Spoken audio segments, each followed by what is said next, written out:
మన మొత్తం ఇరిగేషన్ దాని గురించి మన ఉగ్గం రాజారెడ్డి గారు మొత్తం డీటెయిల్గా మీకు వివరించడం జరిగింది.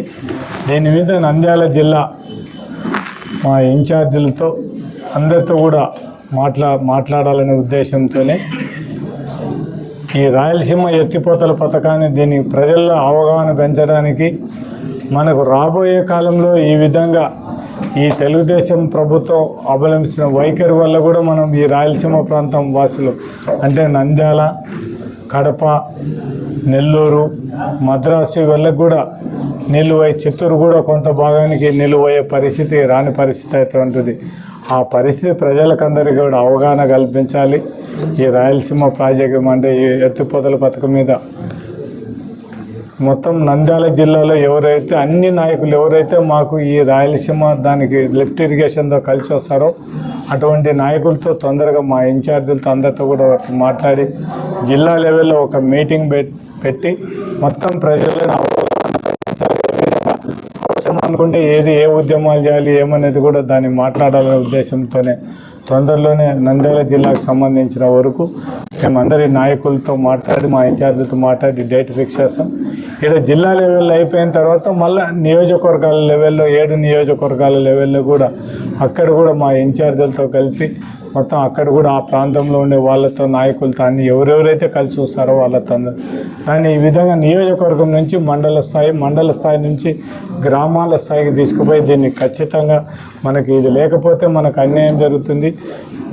తెలుగుదేశం ప్రభుత్వం మీద చంద్రబాబు నాయుడు ఒత్తిడిని తీసుకొని వచ్చి జగన్మోహన్ రెడ్డి పూర్తి చేసినది మిగిలిపోయినది కూడా కేవలం పంపులు పెట్టాలి. ఒక రోడ్డు ఒకటి ఉంది, అదొకటి తీసేస్తే మొత్తం శ్రీశైలం రిజర్వాయర్ డైరెక్ట్గా పోతిరెడ్డిపాడు దగ్గరికి మనం అంటే దగ్గర 800 లోపల నుంచి కూడా మనం లిఫ్ట్ ద్వారా మనం నీళ్లు తీసుకోవడానికి అవకాశం ఉంది.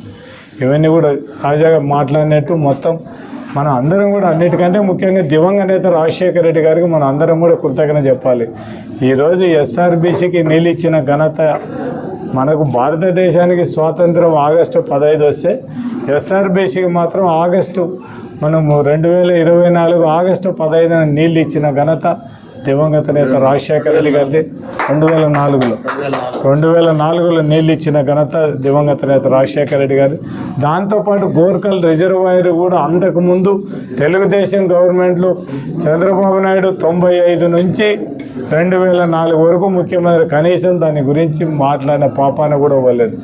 రాజశేఖర రెడ్డి గారు వచ్చిన తర్వాతనే గోర్కల్ రిజర్వాయర్ మొత్తం ఆ డబ్బులు కేటాయించి టెండర్లు పిలిపించి పూర్తి చేయడం జరిగింది.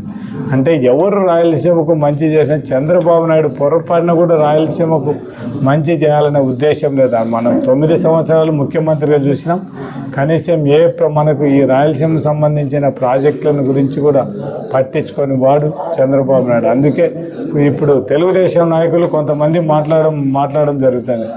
వాళ్ళంటే ఇరిగేషన్ మీద అవగాహన అంటే మాట్లాడుతున్నారో లేకుంటే అవగాహన లేకుండా మాట్లాడుతున్నారో తెలియడం లేదు. కానీ ఏదో వచ్చేది 3 టీఎంసీలు, 1 టీఎంసీ కదా, 3 టీఎంసీలే కదా వచ్చేదంతా 20 టీఎంసీలు అంటే వీళ్ళు ఒకసారి క్యాలిక్యులేట్ చేసుకోవాల్సిన అవసరం ఉంది.